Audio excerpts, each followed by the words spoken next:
Magandang araw po sa inyo, Sir Blair.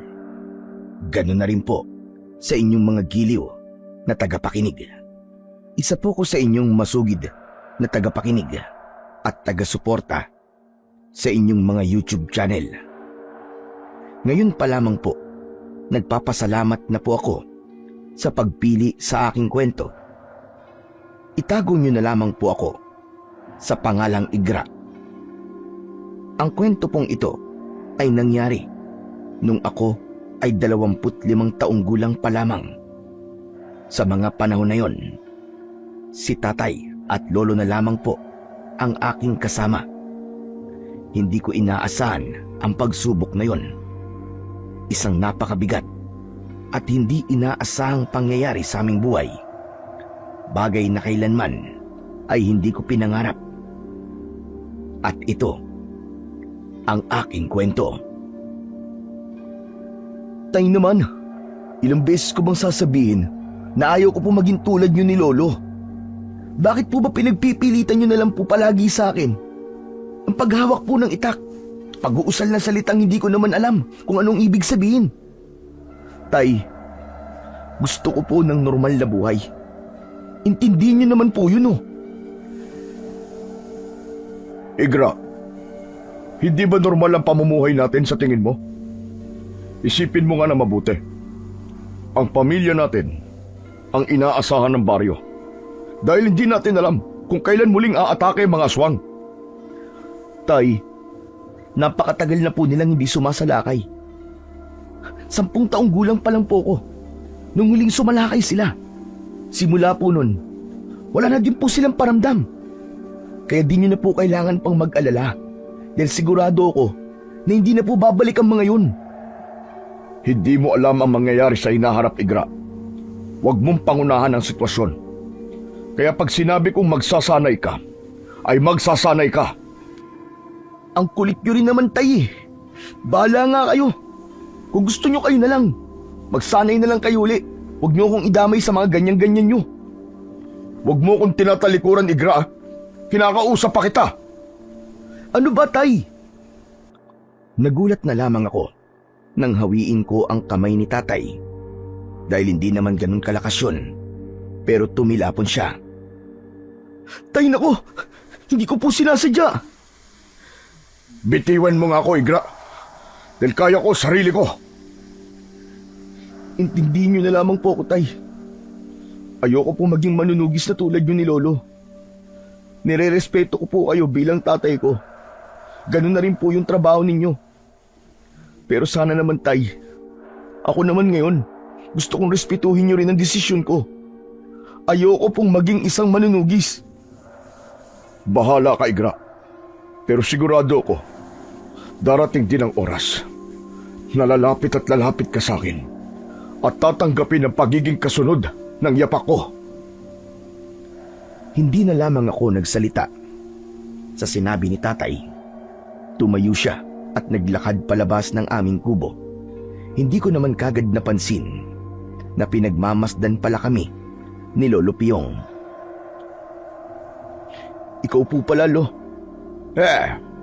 Kanina ko pa kayo pinapanood ng tatay mo, Igra. Hindi ko maintindihan kung ano ang hindi mo gusto sa pagiging isang manunugis. Dahil nga dyan ay maraming buhay ang nasasalba niya. Lo, gusto ko na lang po na maging tahimik ang buhay ko eh. Ayoko po yung araw-araw na lang na kailangan pong magsanay. Dahil di ka sigurado na may darating at lalabanan ka kung sakali.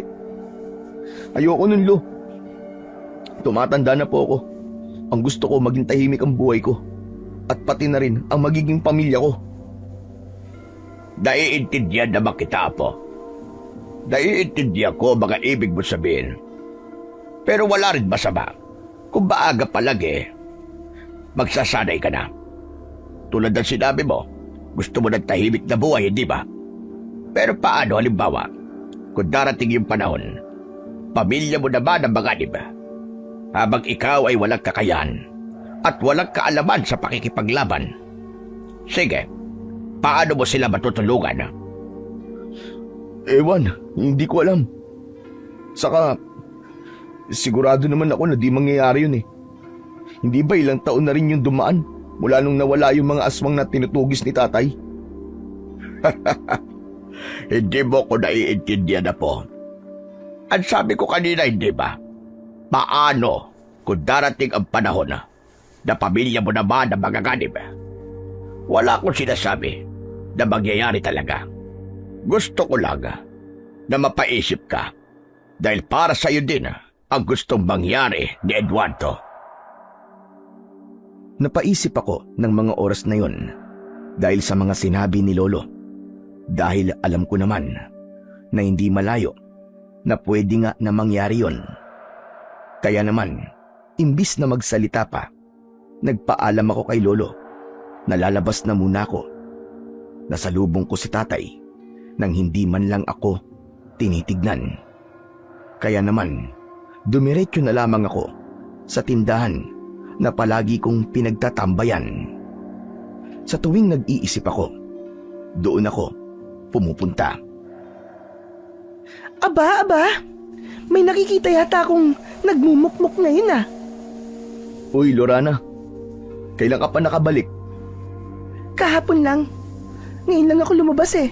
Kasi napagod ako sa biyahe. Kumusta naman ang pag-aaral mo sa syudad? Ayos lang. Yun nga lang huminto ako eh. Nagkasakit kasi si nanay. Walang gustong umuwi sa mga ate at kuya ko para mag-alaga kay nanay. Kaya ayun, napilitan akong tumigil. Sayang naman pala kung ganun. Ganun talaga pero ayos lang. Wala naman tayong magagawa eh. Ikaw ba? Nakabalik ka na ba? Hindi na. Ayaw na ni tatay eh. Mula nang tumigil ako, hindi na ako nag-aral uli. Ang gusto niya, sumunod ako sa yapak niya para sa mga tao sa baryo. Grabe talaga si Mang Eduardo, no? Mas iniisip niya talaga ang ibang tao kesa sa kapakanan niyo. Yun nga yung ayaw ko eh. Kasi sarili kong kaligayahan hindi ko na magawa dahil sa mga gusto niya. Sa tingin ko si Igra, yan ang kinalakihan ni Mang Eduardo kay Lolo Piyong. Kaya gusto niya na hindi maputol yung pagiging manunugis ng pamilya niyo. Hindi ko rin alam, Lorana. Hirap na ako mag-isip. Nakakaiyak din minsan. Kahit na ayaw mo, wala. Mapapapayag ka na lang talaga. Ayos lang yan, Igra. Mahalaga naman eh. Hindi lang dyan matatapos yung pagiging batik ang manunugis ni Mang Eduardo. Kasi may susunod sa kanya. Ewan ko ba? Basta, sa tuwing ikaw ang nagsasabi, parang gusto ko na kagad pumayag. Ganun talaga. Kapag napapayuhan ka ng kaibigan. Kaibigan pa rin pala. Oo naman. Di naman nagbabago pagiging magkaibigan natin eh. Kahit wala ako rito ng ilang taon, di naman mawawala yung naitatag nating friendship, di ba? Oo. Tama ka. Naalala ko pa, nang pareho pa tayong mga bata. Si Mang Eduardo, napapanood ko pang nakikipaglaban. Dahil sa kulit natin nun, susunod tayo sa kanya kahit ayaw niya. Tapos, nauhuli tayo. Tama. Yung nakipaglaban si tatay dun sa mga huling aswang na napatay niya. Kasalanan mo yun eh, kung bakit nahuli tayo ni tatay. Bumahing ka kasi ng napakalakas eh. Hindi ko kasi napigilan nun eh. Hindi ko naman sinasadya. Pero nun, pangarap mo talaga, di ba? Na maging katulad ni Mang Eduardo. Nun yun. Pero tumatanda ang tao. Siyempre, mga bata pa tayo nun eh. Hindi pa talaga natin alam yung mga gusto natin sa buhay. Kaya siguro, ganun yung mga nasabi ko nun. Na gusto ko na maging katulad ako ni tatay. Bakit hindi mo subukan ngayon? Malay mo pala, ikaw na yung susunod sa yapak ni Mang Eduardo. Sa ngayon, Lorana, pinag-iisipan ko pa. Tapos, doon na lang ako magdidesisyon kapag talagang sigurado na ako. Wala namang masama dun eh. Makakapaghintay naman yan. Support lang naman ako kahit anong desisyon mo eh. Bilang kaibigan mo, nandito lang ako palagi. Tulad pa rin nun. Ngumiti na lang ako sa sinabi ni Lorana dahil hindi ko naman talaga maitatanggi na kahit kaibigan lang ang tingin niya sa akin, ay may tinatago kong pagtingin para sa kanya. Mula pa noon hanggang ngayon ay hindi nagbabago yon. Kumusta ka na pala? Ganun pa rin, ayos lang. Hindi ko na itatanong yun sa'yo. Nakikita ko naman na hindi ka ayos ngayon. Kumusta naman? May nanliligaw na ba sa'yo? Hindi lang manliligaw. Dahil nobyo ko na siya. Binigay lang sa akin yung numero niya sa telepono. At yun, nakapag-usap kami. Ang kaso, 10 taon yung agwat namin. Balak niya nga na magkita kami. Kasi taga dito lang siya sa atin. Ganon? Ano daw ang pangalan niya? Haturo ang pangalan niya. Hindi ko pa siya nakikita sa personal. Pero pakiramdam ko naman, mabait siya. Hindi ko kilala yung Haduro na yan. Saan ba siya nakatira dito? Ang sabi niya sa akin, siya daw ang pinakamayaman dito sa baryo. May sarili daw siyang upuhan dito. Ang sabi niya pa matangkad na lalaki daw siya. Di ba sabi ko sa'yo nung mga bata pa tayo, mas gusto ko yung matatangkad. Ganon? Pero hindi siya pamilyar sa akin. Pero dito sa baryo, may alam akong isang taniman ng upo. At isa sa mga sinabi mo, mayaman nga yung may-ari nun. Pero hindi namin siya nakikitang lumalabas. Ang alam lang namin wala siyang asawa. Pero mayaman talaga siya. Naku, baka siya na nga yung nigra. Baka siya na talaga ang para sa akin. Nakausap mo lang sa telepono tapos sasabihin mo para sa'yo na. Pambihira na yan. Mamaya niyan, lokohin ka lang nun Bakit hindi ka na lang humanap ng kasing edad mo lang? Hindi ko kasi tipo yung kasing edad ko lang. Pakiramdam ko kasi hindi pa sila matured. Kaya mas gusto ko yung mas matanda sa akin. Di naman ako isip bata. Bakit kasi hindi na lang ako Tagal-tagal ko na nagpaparamdam sa'yo hanggang ngayon pala. Hindi mo pa rin alam ang nararamdaman ko. Ha? May sinasabi ka ba? Wala. Aalis na lang ako. Baka kasi hinahanap na ako sa bahay Sigurado ka? Ayaw mo ba munang magmerienda? Salamat na lang, Lorana. Pero sa susunod na lang. Sa susunod samahan mo ko. Pupuntahan natin yung taniman ng upo na sinasabi mo. Tumango na lang ako sa sinabi ni Lorana. Pinakita ko na lang na pumapayag ako. Pagkatapos nun, tumalikod na ako at naglakad pa uwi. Pagdating ko sa bahay, naabutan ko sila tatay na kumakain. Kaya naman, imbis na lumapit ako at kumain na din, nilampasan ko na lang sila at pumasok na sa loob ng aking silid. Ang dami kong iniisip na mga problema. Una, ang kagustuhan ni tatay na sumunod ako bilang manunugis. Pangalawa, ang kaibigan kong babae na simula pa noon ay iniibig ko na. Ay nako, Igra, napakatorpe mo naman. Bakit kasi hindi mo pa sinabi noon na may gusto ka kay Lorane? O ngayon paiyak-iyak ka? Ang sakit, di ba? Kasi yung pinakagusto mong babae, ayun, may gusto na sa iba. Ay nako, kung alam ko lang, noon pa sana sinabi ko na. Bago pa siyang umalis noon, edi sana alam niya na ngayon. Ay, ang tanga-tanga mo kasi, Igra. Hindi na ako ulit lumabas para kumain. Sa halip ay humiga na ako at ipinikit ang aking mga mata. Hanggang sa makatulog ako, dinatnan ako ng isang panaginip na hindi ko maintindihan kung ano ang ibig sabihin. Tulad ng isang nilalang na hindi ko masyadong maintindihan ng itsura. Mabalahibo ito at may 2 sungay, mahaba ang buhok at kulay puti ang buong katawan. Kinakausap niya ako at para bang may nakikita kong bagay na mangyayari sa hinaharap. Ngunit hindi ko maintindihan. Ayop na yan. Ano yun? Anong ibig sabihin ng mga yun? Diyos ko naman, hanggang sa panaginip. Problema pa din. Ang bihira talagang buhay to. Tumingin ako sa orasan na nakasabit sa aming dingding at nakita kong 2:00 pa lang ng madaling araw. At dahil hindi na ako makabalik sa pagtulog, nagtimpla na lang ako ng kape at umupo sa labas ng bahay. Nakarinig ako ng mahinang sigaw ng hindi ko kilalang boses. Kaya naman nagtaka ako. Grabe naman yun. Napakalakas. 2:00 na gumagawa pa rin ng mahiwaga. Ay nako, di pa nahiya. Akala yata walang taong gising. Hanip rin ah. Hoy, Igra! Bakit nandiyan ka pa? Anong oras na? Lolo naman, natakot po ako sa inyo. Bigla na lang kayo sumusulpot ah. Eh ano ba kasi ginagawa mo dyan? Sama po kasi ng panaginip ko eh.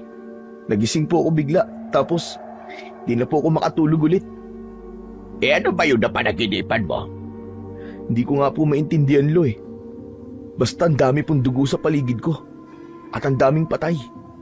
Ang dami ko din po nakitang hindi ko kilalang nilalang. Tapos nakatayo ako habang may hawak na itak sa magkabilaan kong kamay. Sa palagay ko, may mga ibig sabihin yung mga panaginip mo, Apo. Pero wag mo munang intindihin yan. Ang intindihin mo, ang pagdidesisyon mo tungkol sa pagsunod sa tatay mo. Di ko nga po alam, Lolo eh. Kasi nawalan pa ako ng isa pang dahilan para magpatuloy. Anong ibig mo sabihin? Naalala niyo po ba si Lorana? Lorana? Aba, yung kababata mo ba na nag-aral sa syudad? Opo, Lo, siya nga po. Eh ano namang meron? Si Lolo talaga makakalimutin na. Lo, di ba, nung bago sila umalis? Ah, oo.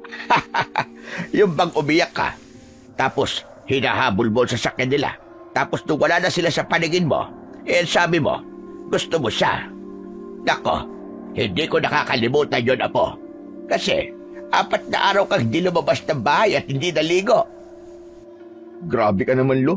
Sinali mo pa yung hindi naligo eh. Nakakabilib ka naman, Apo. Ilang taon na ang nagdaan siya pa rin ang laman ng puso mo. Eh ano bang problema? Lo kasi, may nagugustuhan na po siya eh. Pero, di pa din ako nakakaamin sa kanya. Tsaka, alam mo naman, Lo, na ayaw kong magkasira kami, di ba? At lumayo siya sa akin. Dahil lang sa umamin ako. Apo, walang masama sa pagpapakatotoo. Dahil ipapakita mo lang sa kanya na lalaki ka at totoo ka sa kanya. Kasi kahit matagal man siya nawala, eh siya pa rin ang nilalaman ng puso't isipan mo. Paano naman akong aamin? Eh may haduro na siya. Aba, sino naman yung Haduro na yan? Parang pangalan naman ng kalabaw yan, Haduro.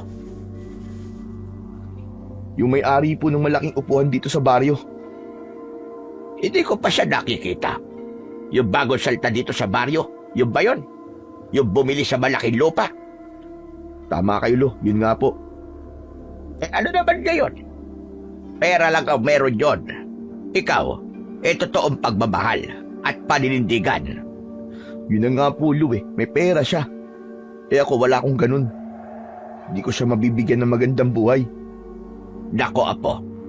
Kung ang hanap ng babae yung kaya siyang mahalin kahit na ano ka pa man, tatanggapin niya kung ano lang ang meron ka. Kaya tama na yan. Huwag ka nang mag-isip ng kung ano-ano riyan. Magtatanong pa nga po sana ako kung paano niyo po napaibig si Lole. Kaso, naalala ko, wala pala akong lola. Ay, pero Lo, paano niyo nga po pala uli nakita si tatay? Ah, yun ba? 27 lang ako doon. Walang nobya at walang dililigawan. At sa madilim na gabi, maulan, ay tumutugis ako doon ng mga aswang na tinatawag na gabunan. Mga japlong lupa. Ngunit kasalukuyan ko silang hinahabol. Nakarinig ako ng iyak ng isang tiyagol. Matalib at napakalakas. Napatigil ako at hinanap ang kinaroroonan ng sanggol na yon. Hanggang sa nakita ko ang tatay mo na walang kahit na anong saplot. Basang-basa sa ulan. At kung titignan bagong silang palabang siya doon, Naawa ko sa kanya. Hindi ko na hinabol ang mga aswang. Inuwi ko ang tatay mo at akala ko mamamatay siya dahil sobrang taas na kanyang lagnat. Ibinalot ko siya sa kumot at itinakbo ko sa bahay ng nanay ko. Nabubuhay pa siya doon at isa siyang albularya. Ginamot niya ang tatay mo. Ngunit ang sabi niya napakabigat daw ng meron sa bata. Pero para sa akin, hulog ng langit ang tatay mo. Elo, buti po, hindi niyo po tinago kay tatay ang totoo. Dahil ako, mahal ko ang tatay mo. Mahal ko ang anak ko. Ayokong maglihim sa kanya. Nung ipinaunawa ako naman sa tatay ko agad naman niya ako naintindihan. Kaya wala akong naging problema. Hanggang sa sumunod siya sa yapak ko bilang isang manunugis. Hindi tumigil ang mga iba't ibang uri ng aswang dahil hinahanap nila ang batang anak raw ng gabunan. Kalahating tao at kalahating aswang. Ngunit wala sa amin ang nakakaalam kung sino ang batang yon. Kaya naman iilan sa iba't ibang lahi ng aswang ay natalo namin ng tatay mo. Last na po tong tanong, Lo. Ilang taon po siya nung naging manunugi siya? 11 taong gulang ako. Naging manunugis na siya sa edad na yon. Kaya bilansyagan siya ng baryo na isang batikang manunugis. Bakit hindi po niya ako pinilit nung 11 po ako? Dahil ayaw niyang maranasan mo ang hirap ng isang batang manunugis. Dahil naranasan niya na yun, Apo. Mahal ka ng tatay mo. Ngunit dahil ayaw niyang maputol ang itinatag ng aking tatay na pamilya na manunugis, gusto niya na ikaw, Apo, ay sumunod din sa kanyang yapak. Pinag-iisipan ko pa rin po ang bagay na yan, Lo. Sana ay bago pa man mahuli ang lahat, makapagdesisyon ka na. Hindi lamang yan para sa amin, Apo. Dahil para sa iyo din yan. Balang araw may kakayahan ka na protektahan ang sarili mong pamilya. Pagkatapos sabihin yun ni Lolo, ay pumasok na siya sa loob. Sumunod na din ako para matulog, sana uli. Ngunit hindi na ako nakatulog. Kaya nang magliwanag ang langit, agad akong tumayo para makapaghanda ng almusal. Ngunit nilampasan lamang ako ni tatay at lumabas. Tay, kumain po muna kayo. Tay! Hayaan mo muna ang tatay mo, Apo. Kakausapin ka rin niya. Basta't bilisan mo na lang muna ang pagdidesisyon mo. Sige, Holo. Tayo na lang po muna ang kumain. Tirhan na lang po natin si tatay. Huwag kang malungkot, Apo. Hindi bagay sa'yo. Katawan mo bato-bato. Tapos iiyak-iyak ka na ganyan. Nagbubuka kang baklang malaki ang katawan. Wala naman pong problema maging baklalo O siya, pagbalik po ni tatay papayag na po ako. Alam niyo naman na ayaw ko pero hindi ko matiis si tatay Nagpatuloy na lang kami ni Lolo sa pagkain. Matapos nun, lumabas ako ng bahay para magwalis at siya namang dating ni Lorana. Good morning! Aba, ang aga mo naman yata, Lorana. Uy, ang ganda mo ngayon Well, galing yata talaga kapag in love. Paano ba? Samahan mo ako sa bahay ni Aduro mamaya. Ha? Ano kasi, marami pa akong gagawin, Lorana Eh di, tutulungan na lang kita. Mas okay yun. Para agad ka matapos. Wag na, Lorana. Kaya ko naman to At saka, ang ganda-ganda ng dress mo Baka madumihan ka pa. Problema ba yun? Eh di pahiramin mo muna ako ng damit mo. Tapos, pagtapos natin maglinis, isusuot ko na lang ulit to. Naku, wag na. Ganito, sige. Pahinga ka na lang dyan. Ako nang bahala. Ayaw mo lang yata ako samahan kay Haduro Hindi Madami lang talaga akong ginagawa ngayon. Sus, alam ko na yan. Sabi nga nila diba, kapag ayaw, madaming dahilan. Pag gusto, may paraan. May paraan naman ah. Tutulungan kita para agad kang matapos. Pagkatapos nun, sasamahan mo kay Haduro. Sige na nga. Halika, pasok ka sa bahay. Pero huwag kang maarte ah. Alam mo madungi sa mga damit ko. Kailan ba ako nag-inarte? Pinapasok ko siya sa bahay at doon ay pinaupo ko siya saglit habang ako naman ay pumasok sa loob ng kwarto para kumuha ng damit pang itaas at pang ibaba. Totoo ba itong nakikita ko? Lorana, ikaw nga ba yan?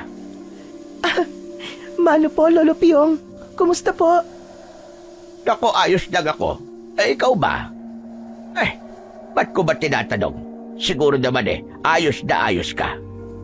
Napakagaling mo mag-alaga sa sarili. Dati, ang babata niyo pa ni Igra. Pareho pa kayong napapalo sa akin kapag sumusunod kayo sa amin sa panunugis.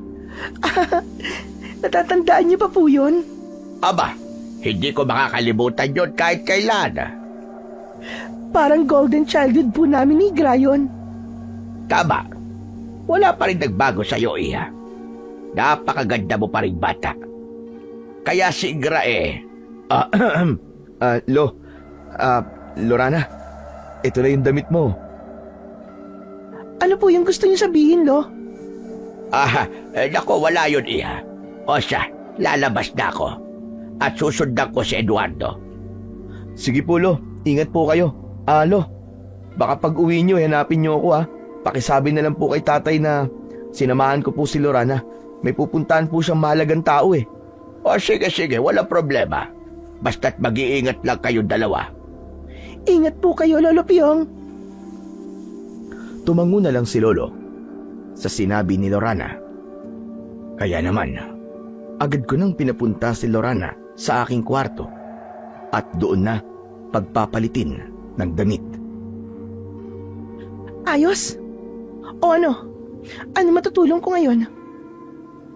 Kung ako sanang tatanungin ayoko sanang mapagod ka pa eh. Ano ka ba? Magtulungan na lang tayo, Igra. Parang hindi naman natin to ginagawa noon bago maglaro. Sige, pupunta na ako sa kusina nyo. Huhugasan ko yung mga pinaggamitan at maglilinis dito sa loob ng bahay. Habang ikaw, walisin mo na ang paligid ng bahay nyo. Sigurado ka ba? Oo nga, sige na. Para di tayo tanghaliin sa paglalakad. Yung bahay nila Haduro. Ang alam ko sa dulo pa ng baryo yun eh. Puro na lang Haduro. Teka, may sinasabi ka ba? Wala. Sabi ko, sige, lalabas na ako. Salamat sa tulong. Lumabas na ako ng bahay para magwalis. Habang ang itsura ko ay hindi maipinta sa selos. Mabilis naman namin natapos ang mga gawain dahil sa tulong niya rin. O ano, tara na? Ano pa nga ba? May magagawa pa ba ako? Pero teka, maligo ka muna. Magbihis ka ng maayos. Siyempre, ipapakilala ko yung the best kong kababata. Ikaw lang naman na makikipagkita dun sa Haduro na sinasabi mo eh. Di ko na kailangan mag-ayos. Sige na, Igra. Tsaka wag mo na akong pakilala bilang kababata mo. Sabihin mo na lang, bantay mo ako, ganun lang. Naku, hindi ah. Ayoko nga. Ayokong itanggi ka bilang kaibigan ko. O siya, sige. Hintayin mo lang ako, maliligo lang ako sandali. Ay, nako, ano ba yan? Kaya love kita eh. Ano? Love mo ko? Oo, kasi kaibigan kita. Sige na. Mabilis lang ako. Labag man sa kalooban ko, ay ginawa ko pa rin dahil sa nararamdaman ko para sa kanya at alam ko na hindi niya yon masusuklian dahil kaibigan lang talaga ang tingin niya sa akin. Kaya nang matapos yon ay lumabas na ako at isinara ko ang bahay at sabay naming tinahak ang daan.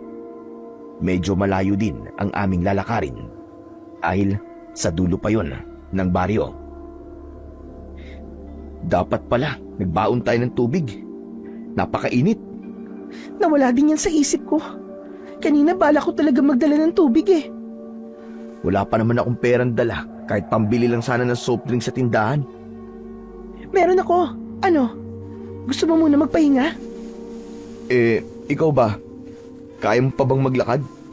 Kaya pa naman. Kaso, uho na din ako eh. Kaya tara na. Sige, lakad lang tayo ng konti. Ang alam ko may madadaanan tayong tindahan dyan. O sige, sige. At habang naglalakad kami ng aking kababata, naabutan namin sa daan ang tumpukan ng mga tao. Naamoy namin ang umaalingasaw na baho sa paligid. Ano ba yun? Napakabaho!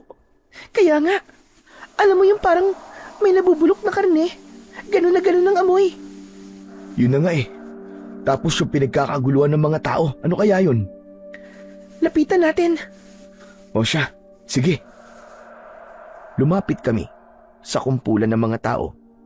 Hinawakan ko ang kamay ni Lorana at sumiksik sa mga tao. Pagdating namin sa gitna, nakita ko si tatay na nakaupo sa tabi ng isang bangkay ng babaeng hindi na makilala ang muka, habang si lolo naman ay nakatayo at hindi maipinta ang muka. Tay! Lo! Ano po nangyari dito? Mukhang bumalik na ang mga mortal nating kaaway po. Hindi normal ang pagkamatay ng babaeng to, Igra. Lusaw ang mukha niya. Walang lamang loob, walang dugo. Maraming kagat sa buong katawan.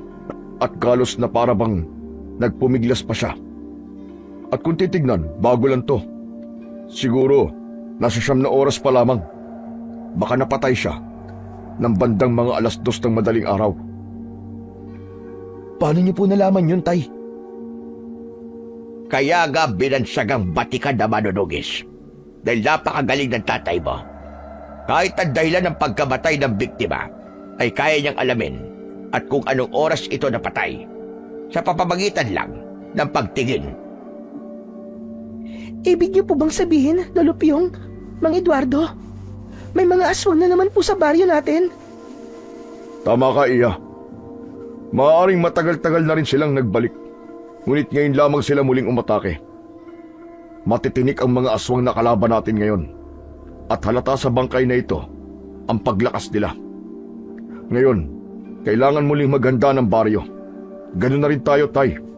Dahil anumang oras, maaaring maging madugong digmaan to sa pagitan ng mga aswang at manunugis. Teka, tay. Kailan pong dalawa ni Lolo? Sino pa ba ang aasahan ko, Igra? Ito na ang kinakatakutan ko. Ang pagbabalik nila. Habang ikaw ay hindi pa rin handa. Teka, tay. Bala ko na nga pong pumayag sa pagsasanay. Kaso, hindi niyo po ako kinausap kanina. Tumayo si tatay at tumingin sa akin. Pagkatapos nun, ay muli siyang humarap sa mga tao. May mga kalalakihan ba dyan? Balutin niyo ang katawan ng babae at dalhin sa malapit na kumbento. Ipatawag niyo rin ang lahat ng mga tao sa baryo. Tignan niyo kung may makakakilala sa babaeng ito. Eduardo, anak, ako na lamang ang kakausap kay Kapitan. At maipagawa na rin ang mga paghahanda ng bawat tao. Kailangan natin na matiyak ang kaligtasan nilang lahat. Sige ho, tay. Pagkatapos nun, ay kinuha na ng mga tao ang katawan ng biktima. Humarap sa akin si tatay, ngunit napakaseryoso ng mukha nito. Pag-uwi sa bahay, mag-uusap tayo, Igra. Para saan po, tay? Akala ko ba, pumapayag ka na sa pagsasanay? Ay, oo nga po pala. O siya, sige po, tay. Siya nga pala, tay. Si Lorana po. Naalala niyo pa po ba siya? Yung kababata ko? Aba, ikaw na nga ba talaga yan, Lorana? Hindi kita nakilala. Kaya kaninang nagtanong ka hindi kita gano'ng tinignan dahil akala ko ibang tao ka. Ayos lang po yun, Tio Eduardo. Oh, kumusta ka na pala? Ayos lang po. Ang nanay mo, kumusta siya? May sakit po si nanay ngayon Mataas po ang blood sugar niya. Pasensya ka na. Pakisabi sa kanya na magpagaling siya. Opo, salamat po. Aba, oo nga pala. May lakad ba kayong dalawa ni Igra? Opo, nagpasama po kay Igra. Pupuntahan po namin ang bahay ng nobyo ko. Aba, may nobyo ka na pala. O siya sige. Basta mamaya, Igra ah. Pag uwi mo, mag-uusap tayo. Opo tay, di naman po ako magtatagal dun eh. Kung matagal po si Lorana dun eh, nobyo niya naman yun. Pwede ko po siyang iwanan. O siya sige. Pupunta na rin ako ng kumbento. Mag-iingat kayong dalawa. Naglakad na si tatay habang kami naman ay dumiretso na sa tindahan na madadaanan namin. Doon ay bumili kami ng maiinom at nagpahinga. Grabe, ang tagal ng panahon na nananahimik yung baryo. Tapos, biglang babalik ulit yung mga aswang. Nagkamali nga ako eh. Sabi ko kasi kay tatay na imposible na silang bumalik. Pero ngayon, nambibiktima na naman sila. Nung bata pa tayo, napakatapang natin pero ngayon, 24 na ako. Ngayon ako nakakaramdam ng takot. Ako nga din, Lorane. Takot at galit ang nararamdaman ko. Napakasama nila. Pare-pare tayo may buhay sa mundong to. Pero sila pumapatay ng mga tao. Hindi ba dapat, dahil mas malakas sila sa atin, at may mga kapangyarihan sila, dapat pinoprotektahan nilang mas mahina sa kanila? Kaso wala eh. Ginagawa nilang pagkain yung alam nilang mas mahina sa kanila. Ay nako, ewan ko ba? Kung ano na nangyayari sa mundo. Teka, babae yung natagpo ang bangkay, di ba? Oo, bakit? Kanina lang 2:00, nagising ako. Lumabas ako at umupo sa labas. Bago lumabas si Lolo nun, may para akong ungol ng babae na narinig. Anak ng ibig sabihin pala mali yung hinala ako kagabi. Hindi pala milagro yung ginagawa ng babae. Teka, ano ba milagro ang sinasabi mo? Ang hina mo naman, Lorana. Pag-ibig ng bawat isa, basta yun. Akala ko ganun lang. Kung alam ko lang na ganun pala ang mangyayari, nagising ko sana si tatay. Ligtas pa sana yung babae. Hayaan mo na. Nangyari na yun, Igra. Wala naman tayong magagawa eh. Ngayon, may dahilan na ako para sumunod kay tatay sa yapak niya. Ayokong gaganituin lang ng mga hayop na aswang na yun ng baryo natin. Dapat may gawin tayo. Yan ang kaibigan ko. O siya, tara na. Ay, oo nga pala, no? Napahaba ang pag-uusap natin. Naglakad na kaming muli at ilang sandali pa, nakaabot na kami ng dulo ng baryo. Doon ay nakita namin ang lumang mansyon na maraming bantay na lahat ay mapuputla. Seryoso ang mukha ng iba, habang ang ilan naman ay napakatalim ng tingin sa amin. Tao po. Nandyan po ba si Aduro? Lumapit ang isang bantay at tinignan kami sa muka. Nobya po ko ni Aduro. At ito naman pong kasama ko ay kaibigan ko. Nandyan po ba siya? Imbis na sumagot, tumalikod dito at pumasok sa loob. Ang bastos naman ng mga tao rito, Lorana. Di naman yata tayo welcome dito eh. Baka hindi lang kasi tayo kilala. Ayos lang yan. Hintay lang tayo sandali. Umuwi na lang tayo, Lorana. Inaantay pa ako ni tatay sa bahay eh. Sandali lang. Ano ba yan? Lumingon pa si Lorana sa tarangkahan ng lumang mansyon at nang mapansin niyang wala ni isa ang lumabas, ay aalis na sana kami nang makarinig kami ng isang boses. Lumingon kami at nakita namin ang isang lalaki na hindi nalalayo sa laki ng katawan ko. Huwag mong sabihin na si Aduro yan, Lorana. Parang ang tanda naman yata ng itsura niya. Ano ba, Igra? Umayos ka naman. Huwag ka naman maingay. Kumusta? Ikaw ba si Lorana? Oo. At sino naman yung kasama mo? Si Igra, kaibigan ko. Balik ka ba bata ko? Igra, si Aduro, nobyo ko. Magandang tanghali, tol. Iniabot ko ang kamay ko sa kanya. Ngunit tinignan lamang niya ito pababa. Kaya naman, tinanggal ko na ang kamay ko sa harap niya at tumingin kay Lorana na para bang nahihiya. Pagpasensyaan mo na ako. Pero ano bang ibig sabihin nun? Ibig sabihin nun, masaya akong makilala ka. Lorana, napakayaman niya, no? Pero bakit ganun? Parang walang alam. Ano ba yan, Igra? Huwag kang maingay. Halika kayo. Pumasok muna kayo at magmerienda. Alam kong malayo ang nilakad ninyo. Hinawakan ni Lorana ang braso ni Haduro. Kaya naman, di ko maiwasan ang magselos. Kaya pagdating namin sa loob ng mansyon, ay tahimik lang akong umupo at tinitigan sila. Anong gusto nyo? Gusto nyo ba ng maiinom? Tubig lang ang sa akin, Haduro. Sa akin kape.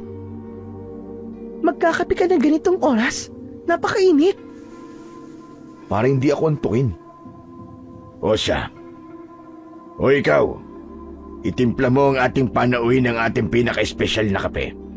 At ikuha mo naman ng makakain at malamig na tubig, ang aking mahal. Yumuko ang isang payat na matandang babae at mabilis na umalis sa harap namin, habang ako naman ay inis na inis habang naririnig ang salitang mahal. Buti naman at nadalaw mo ko, Lorana. Nakakasawa na kasi yung puro tawagan na lang sa telepono. Ayos na rin ito. Hayaan mo sa susunod, ako na ang pupunta sa inyo. Tol, Igra, tama ba? Maghahanda ako bukas. Pumunta ka rin dito. Kung may gusto kang isama mo. Sige. Hindi naman kami patay gutom eh. May makakain pa naman kami sa bahay. Igra, ano ba? Ano? Totoo naman eh. Ayos lang kami. Kayo na lang, Lorana. Mag-imbita na lang kayo ng iba. Magiging abala rin kasi kami ni tatay bukas. Ganun ba? O siya, sige. Sa susunod na lang kita ipapasama dito kay Lorana. Pero kung ako magsasabi kay Tio Eduardo, sigurado ako, nasasama yun. Wag na, Lorana. Marami pa talaga kaming gagawin ni tatay bukas. Ano ka ba? May susunod na araw pa naman eh. Saka, hindi naman mauubos ang oras mo sa ganun. Kahit sandali lang, sumama ka naman sa handaan namin ni Haduro bukas. Umiling na lang ako ng konti at tumingin kay Lorana habang silang dalawa naman ay naglalampungan sa kabilang upuan habang ako hindi na mapigilan ang inis. Lorana, mauna na ako. Teka, yung kape mo. Sa bahay na lang. Baka kasi magalit na si tatay sa akin eh. Kanina pa ako iniintay nun eh. Paano magagalit si Tio Eduardo? Hindi ba nakausap ko naman siya? Huwag ka na muna umalis. Napaka-KJ mo naman. Kaya nga naman, Tol, mamaya ka na umalis. Huwag kayong mag-alala. Papatid ko na lang kayo sa mga bantay ko para hindi na kayo maglakad ng malayo. Hindi na. Si Lorana na lang ang ihatid nyo. Tapos yung kape na pinatimpla mo, bigay nyo na lang kay Manang. Ganun ba? O siya, sige, ikaw ang bahala. Huwag kang mag-alala, Tol. Ihatid ko na lang si Lorana mamaya. Tumango na lamang ako at tumalikod na sa kanila. Lumabas ako at diretso lang sa paglalakad. Hindi na ako lumingon pa. Dahil sa lalim ng aking iniisip, hindi ko na namalayan na napakabilis ko palang nakarating sa amin. Nadatnan ko doon si tatay at si lolo sa may ilalim ng puno namin ng alatiris. Nakaupo sila sa isang mahabang upuan. Oh, nandiyan ka na pala, Igra. Nasaan si Lorana? Nandun po sa nobyo niya. Oh, ba't iniwan mo? Nobyo naman po niya yun, tay. Hindi naman siya siguro pababayaan nun. Kahit na pa, Apo, ikaw yung kasama niya po ba roon? Kaya dapat sabay din kayong uuwi. Nainip na po kasi ako, Lo eh. Teka, pero bakit ganyan ang itsura mo? Ba't parang nabagsakan ka ng mundo? Wala po, Tay. Wala ba talaga, Apo? Nandito kami ngayon ng tatay mo. Pwede mo sabihin sa amin. May problema ka ba, anak? Umupo ako sa tabi ni na tatay. Doon ay hindi ko na napigilan ang pagluha ko. Totoo ba lalaki ka, anak? Bakit umiiyak ka dyan? Sana nga, Tay. Di na lang ako naging tunay na lalaki. Para hindi ko magawang magkagusto sa sarili kong kaibigan. Ang hirap kasi, Tay. Nakikita ko po sila na masaya habang ako selos na selos sa tabi nila. Buti pa yung mga hindi tunay na lalaki. Hindi nila magagawang magkagusto sa kaibigan nila babae. Pero kasi, Tay, mula pa ng mga bata kami, siya na talaga ang gusto ko eh. Ang ibig mo sabihin iniibig mo si Lorana? Opo, Tay.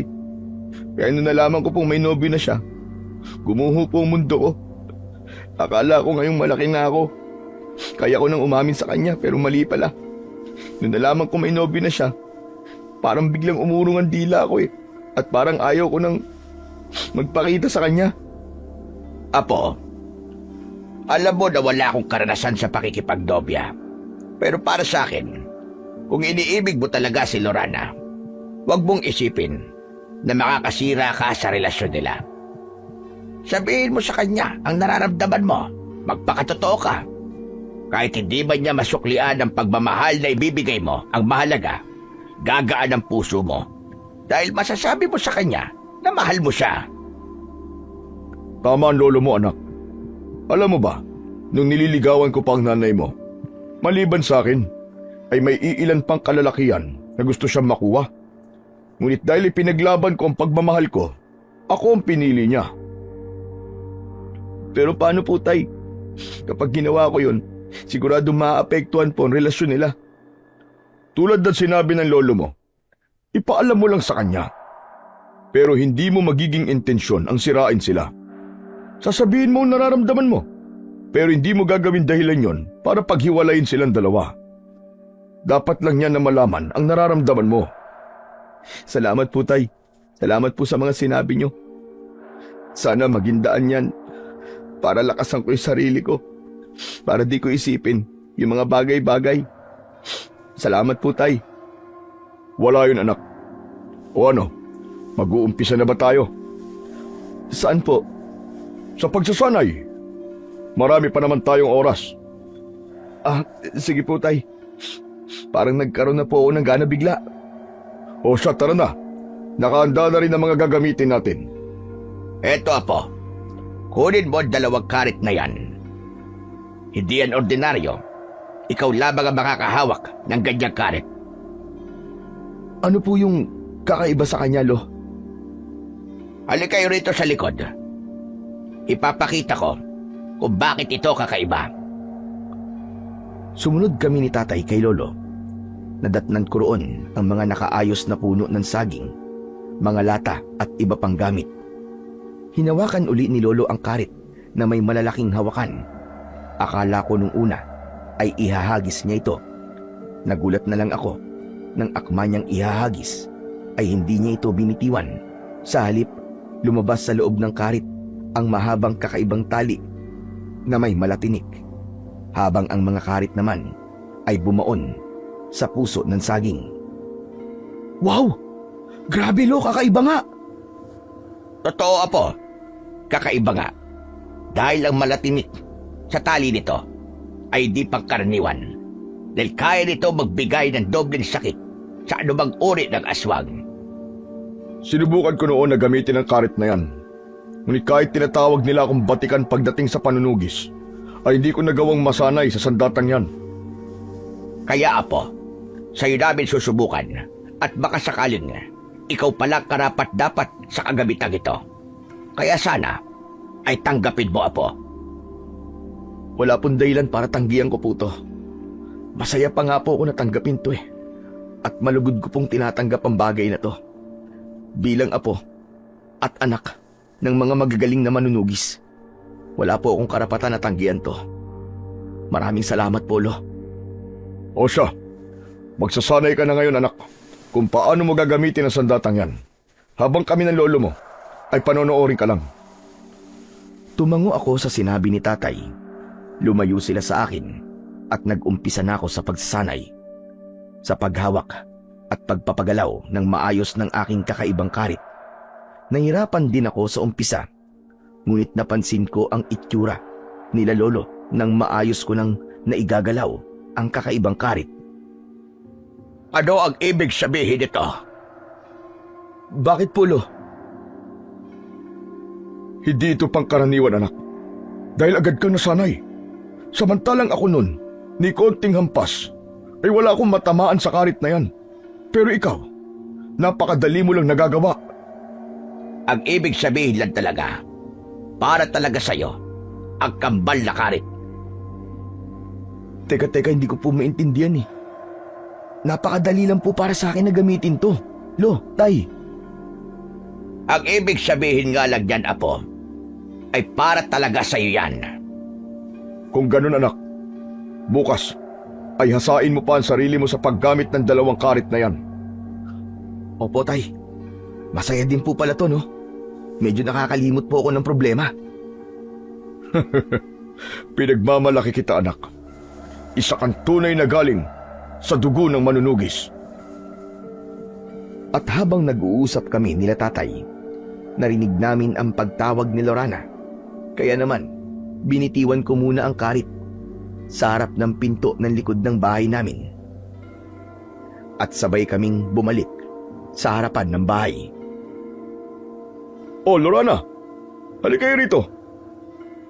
Salamat po, Tio Eduardo. Halika rito, mahal. Siya ba ang nobyo mo, ha, Lorana? Opo, Lolo Piong. Mahal, si Lolo Piong at Tio Eduardo. Pamilya ng kababata ko. Kumusta ho kayo? Ayos lang naman kami. Halika kayo. Doon tayo sa loob ng bahay. Hindi na po, Tio. Dito na lang po kami. Di naman po kami magtatagal. Ihahatid rin po ako ni Haduro sa amin. Ipapakilala ko po siya kay nanay. Habang nagsasalita si Lorana, napansin ko ang mga tingin ni Lolo kay Haduro. Para bang inaalam niya ang pagkatao nito. Ganon din si tatay. Nakataas pa ang isang kilay. Gusto ko lang po sanang imbitahan kayo bukas. Maghahanda po kasi ng konti itong si Haduro. Bilang kinikilala ko na rin po kayong pamilya. Gusto ko po na hindi kayo mawawala sa salo-salo. Sige. Isisingit namin siya sa mga gagawin namin bukas. Salamat po, Tio. Marami rin po kaming iimbitahan bukas. Dahil bukas din po, i-anunsyo po namin yung petsa ng kasal namin ni Haduro. Para akong nabulunan sa sarili kong laway ng mga oras na yon. Nanlaki din ang mga mata ko na tumingin sa 2 taong kaharap namin. Teka, ang bilis naman yata, Lorana. Kailan lang kayo naging magnobyo, di ba? Oo nga eh. Kaya nga, nakakatuwa sa sandaling yon. Pakiramdam ko matagal na talaga. Minahal ko na siya ng gusto. Kaya, hindi na kami magpapaligoy-ligoy pa. Haharap na kami sa Diyos at mangangako sa harapan niya. Sigurado ka na ba dyan sa desisyon mo, ha, Lorana? Oo naman, Polo. Wala pong dahilan para maging hindi sigurado. Nakikita ko naman po na mahal din po ako ni Haduro. Dahil po dyan, gusto ko maging espesyal na bisita po kayo. Bukas na lang po namin sasabihin kung kailan yung kasal namin ni Lorana. Nakakagulat man, pero masaya kami para sa inyo. Sana tama ang maging desisyon mong yan, Lorana. Ngumiti na lamang si Lorana sa sinabing yun ni tatay at nagpaalam na silang aalis na. Habang si Haduro naman ay napansin ko pang tinignan kami. Kakaibang nararamdaman ko sa taong yun, Apo. Parang hindi siya ordinaryo. Maaaring aswang siya, tay. Teka lang po, tay. Paano niyo naman po nasabi yun? Hindi pa ako sigurado. Hindi ko naman kasi nakikita ng diretso ang mukha niya. Pero nang minsang magtama ang mga mata namin, Nakita ko na baligtad ang refleksyon natin sa mga mata niya. Sana nga ay mali ako ng inaakala ko. Yun din ang nararamdaman ko. Kakaiba ang bumabalot na mabigat na enerhiya sa katawan niya, na para bang may ibig sabihin. Sa loob na lang natin pag-usapan yan. Dumidilim na rin ang paligid. Maghahanda na rin tayo, Tay. Dahil maya-maya lang maglalakad-lakad na tayo para magbantay sa buong baryo. O siya, halina kayo. Pumasok kami habang si tatay naman ay naghanda na sa pagkainan. Pinaupo niya kami ni Lolo. Mabilis naman namin na tinapos ang aming kinakain. At nang mailigpit na ang mga ginamit namin, ay umupo kami uli. Dahil yun ang sinabi ni Lolo. Nararamdaman kong pamilyar ang presensyang yon. Nung haduro na yon, na pinakilala ni Lorana. Napansin ko rin na parang napakatanda ng postura niya. Pero ang itsura niya ay di naangkop. Ano po ang ibig niyo sabihin, Tay? Ilang taon na ba ang haduro na yon? Di ba 24 na po si Lorana? Ang sabi niya matanda lang daw po ng 10 taon si Aduro sa kanya. Tagalaw at pamamaraan niya ng pagtayo, parang hindi ganun na nakikita namin. Basta ang alam ko, kakaiba ang taong yon. Ano pong plano niyo? Total pumayag na rin naman tayo na pumunta ron. Pagkatapos natin maglibot sa umaga, ay dediretso na tayo doon. Tama ang tatay mo. At susubaybayan natin ang bawat galaw niya. Ganon din ang mga kasama niya sa bahay. Kailangan natin malaman ang totoong pagkatao niya. Dahil malakas ang kutob ko na may tinatago ang hadurong yun, anak.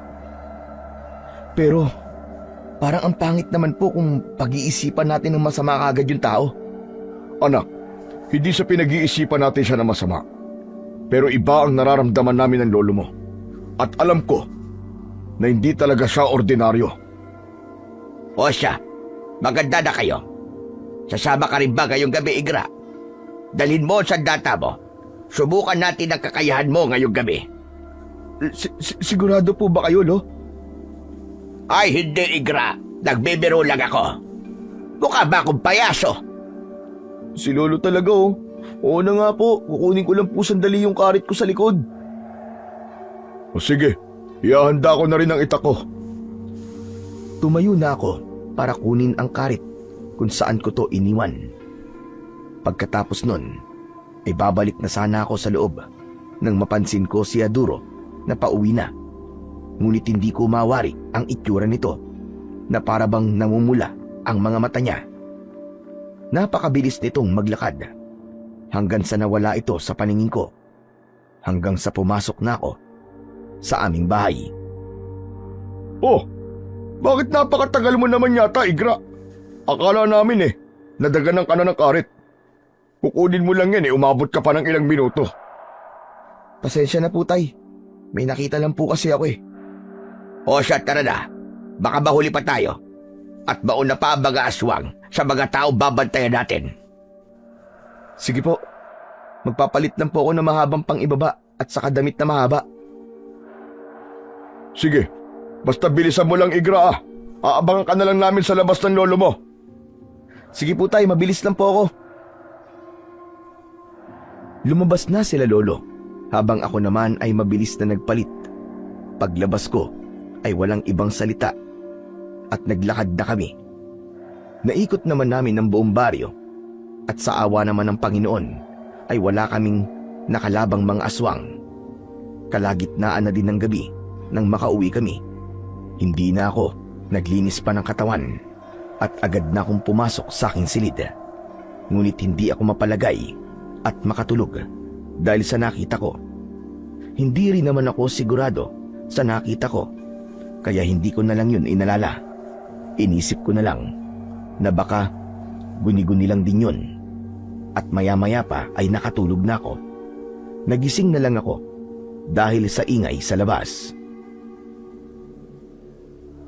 Ano po ba yun, Tay? Sa palagay ko, anak, nasalisian tayo ng mga aswang. Dahil may bangkay na namang nakita. May 5 tao pang nawawala. Yung mga bangkay walang puso at walang lamang loob. Baga lang nito ang iniwan. At tulad ng unang biktima, nilusaw ng gusto ang mukha nito. At sa susunod na mag-iikot tayo. Mula 1:00 ng madaling araw hanggang 4:00 ng madaling araw tayo mag-iikot. Dahil nakita namin yung bangkay kanina. Mukhang bago pa. Diyos ko, ano ba yan? Ang aga-aga, napakapangit naman ng balitang yan. Tama ka, anak. At nasisiguro ko na sa tagal nilang pananahimik ay tuluyan na nga silang lumakas. Ang kakaiba pa, may mga tanda ang mga bawat biktima nila. Yun ang paglusaw nila sa mga mukha nito. Kaya apo, magsanay ka na. Magtimpla ka na ng kape mo at pumunta ka na sa likod. Maaga namin pinalitan ang puno ng saging at inayos ang mga lata. Kami naman ay susunod na uli sa kumbento. Pagbalik namin dito, doon tayo mag-aayos sa pagpunta sa nobyo ni Lorena. Sige po, Lo, masusunod po. Pagbutihan mo, anak. Salamat po, Tay. Gagawin ko po ang makakaya ko para maging mahusay kagad. Hinawakan ni Tatay ang ulo ko at bagyang ginulo ang buhok ko. Sabay nilang ipinasok ang itak sa kanilang mga sakuban at mabilis na lumabas at sumabay sa mga taong may ingay. Habang ako naman ay hindi na nagtimpla ng kape at kinuha ko na kagad ang aking mga karit at pumunta na sa likod para magsanay. Ilang oras din akong nagtagal sa likod hanggang sa naramdaman ko na may ibang presensya sa paligid ko. Kaya mabilis kong iniikot ang karit ko na nakalugay ang mga tali. Buti na lang hindi tumama sa tao ang matalim na karit at tumama yon sa maliit na puno. Mapapatay mo ako sa kaba, Igra! Ano ka ba? Ay, sorry! Bakit ba kasi hindi ka nagsasalita? Nandiyan ka lang pala. Eh nakita ko kasi na abala ka. Kaya hindi mo nakita yung istorbo. Diyos ko naman, paano kung biglang sa'yo tumama yun? O siya, sige na. Pasensya na po. Eh, bakit ka pala nandito? Tapos na kasi lahat ng mga niluto eh. Pinatatawag na kay Niaduro. Kaya ito ko, para sunduin kayo. Nila Tio Eduardo at Lolo Piong. Ay, wala pa sila eh. Inaasikaso kasi nila yung bagong bangkay na natagpuan. Tapos baka hihingi sila ng tulong dun sa mga tanod. Nahanapin yung 5 tao pa na nawawala. Grabe. Parang lumalala yata yung patayan ngayon ah. Mas malala pa sa malala. Habang kay Niaduro ayan, kampante at nagawa pang magdesisyon na magpakasal. Eh ano naman, Igra? Eh mahal naman namin yung isa't isa eh. Sana nga, Lorana. Yang pagmamahal na yan eh. Hindi magdulot yan sa'yo ng pagsisisi sa bandang huli. Hindi ako magsisisi, Igra. Dahil mahal ko si Aduro at ganun din siya sa akin. Teka nga, kahapon ko pa napapansin yan eh. Ayaw mo ba si Aduro para sa akin, ha? Hindi naman sa ganun, Lorana. Iniisip ko lang din ang kapakanan mo. Akma pa sanang magsasalita si Lorana nang marinig namin ang boses ni Tatay. Inayos ko ang 2 kong karit at pumasok na sa loob ng bahay. Napakaaga mo naman yata, Iha. Susunduin ko po sana kayo eh. Magpapahinga lang kami ng konti, Iha. Madami kasi kaming inasikaso. Willing to wait naman po ako, Tio. Gawin niyo lang po mga dapat niyong gawin. Hindi ka pa rin nagbabago, Iha. Napakabait mo pa rin. O siya, sige, Igra. Mauna ka ng maligo at susunod kami ng lolo mo. Sige ho, Tay. Mabilis akong naglinis ng katawan. Pagkatapos nun, ay sumunod din ng mabilis sina Lolo at Tatay. Kaya nang matapos sila, hindi na ako ulit kumibo. Sabay-sabay na kaming tinahak ang daan papunta sa mansyon ni Aduro. Pagdating doon, ay pinagsilbihan kami ng mga payat na babae na namumutla. Umupo kami sa mga upuang nasa ilalim na may lamesang may nakalatag na puting tela habang si Lorana naman ay dumiretso sa harap kung nasaan si Haduro. Magandang araw po sa inyo mga kababaryo. Maraming salamat po sa pagpunta nyo. Kinagagalak ko po kayo na makilalang lahat. Ganun na rin po ang pamilya ng aking magiging asawa na si Lorana. Nandito po kami para i-anunsyo po sa inyo. Sa susunod na buwan na po, 10 ng Hunyo, ay magpapakasal na po kami ni Haduro. At kayo po lahat ay imbitado. Ipinapangako ko po sa inyong lahat na hindi ko po pababayaan ang magandang binibini na nasa aking harap. At makakaasa po kayo na si Lorana ay bibigyan ko ng magandang buhay. At dahil dito po siya lumaki, mga kababaryo, maraming salamat po sa inyo. Nagpapasalamat din po ako sa nanay ko. At ganoon na rin sa aking kababatang si Igra. Dahil po sa suporta na ibinigay niya sa akin mula pa nung mga bata kami. Kaya naman Igra, kahit hindi pa ganong kalalim ang pagkakakilanlan natin sa isa't isa, ikaw ang pinipili ko para maging espesyal na panauhin sa aking kasal. Pinag-usapan na namin ito ni Haduro kaya sana tanggapin mo. Nagpalakpakan ng mga tao sa paligid sa sinabing yon ni na Lorana. Habang ako naman ay hindi naman maintindihan ang sarili na para bang nakaramdam ako ng galit. Ngunit pinigilan ko ito at pinilit na ngumiti. Alam ko na nagulat kayong lahat dahil sa bilis ng mga pangyayari. At alam ko na ganoon din ang nararamdaman mo, Igra. Pero nagpapasalamat pa rin ako dahil nandito ka at sinusuportahan pa rin ako. I love you, my best friend. At makakaasa ka na hindi ko pababayaan ang kaibigan mo hanggang sa huling hininga ko. O siya, yun lang po ang gusto naming sabihin. Ihahanda na po sa inyo mga pagkain. Maya-maya pa, nag-umpisa na ngang ilabas ng mga kalalakihan at kababaihan ang mga pagkain at inumin. Kasama doon ang 1 buong lechon na baboy. At katulad ni na tatay, kahit na nakalapag na ang mga pagkain sa mesa, ay hindi ko pa rin sinubukan na kumain. Bukang alam mo rin na bawal kumain ng pagkain na galing sa isang pinaghihinalaang aswang. Ako po ba ang kausap nyo, Lo? Oo, Apo. Malalim na naman ang iniisip mo, ano? Hindi mo na naman kagad naririnig ang mga sinasabi ko sa'yo. Masaya po ako na nalulungkot, Lo.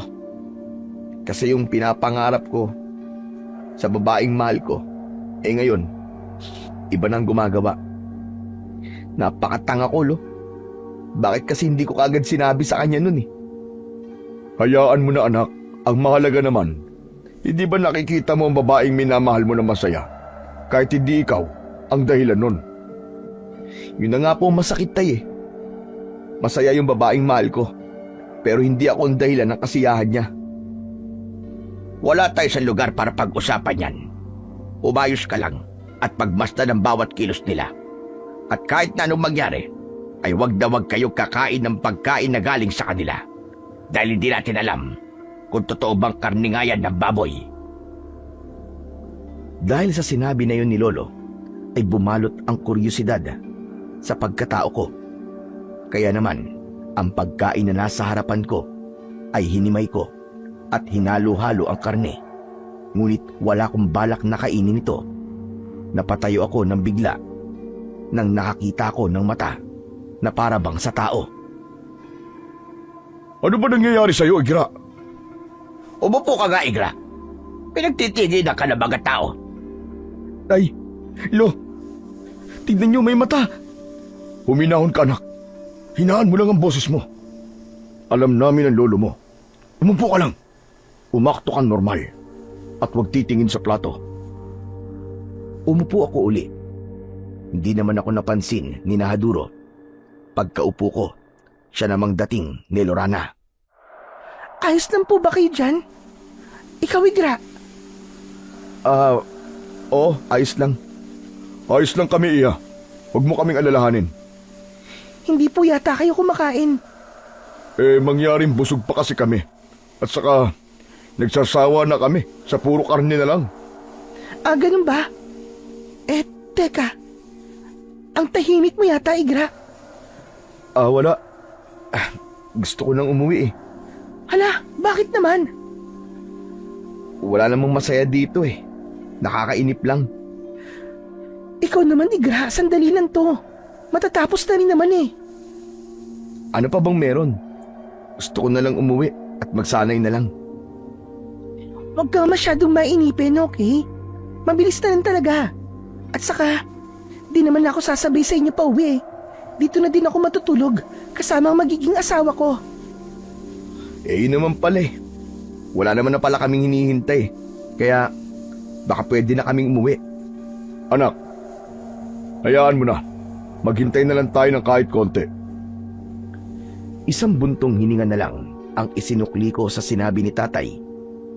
Hindi ko na din pinansin si Lorana. Hanggang maya-maya pa ay narinig ko ang pangalan ko. Kahit ayoko ay tumayo ako dahil sa sinabi ni tatay at lumapit ako sa kanila. Dahil nakapagdesisyon na ako, gusto ko, sa darating na kasal namin ni Lorana, tanggapin mo ito.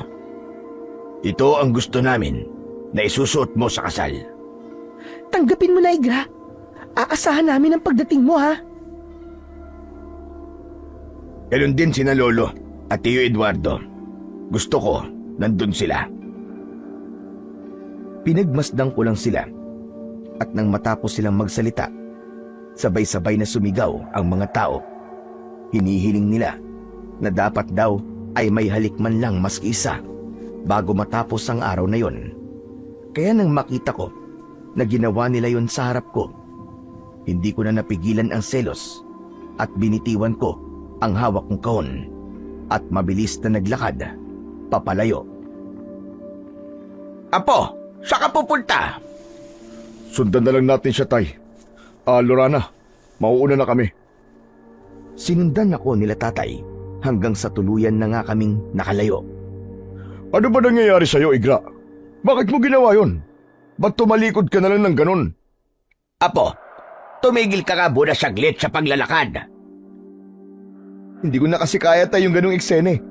Hindi niya kasi alam ang nararamdaman ko sa kanya. Kaya ganun, sa harap ko pa nila ginawa. Tay, nasasaktan ako.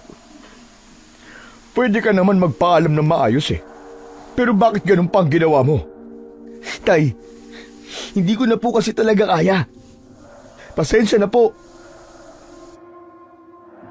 Niyakap po si tatay habang walang tigil ang pag-agos ng mga luha ko sa aking mata. Niyakap niya rin ako at alam kong naiintindihan niya ako. Pinunasan ko ang luha ko at diretso na kaming umuwi. Pagdating sa bahay, nagpalit na ako at pagkatapos nun, bumalik ako sa likod para magsanay.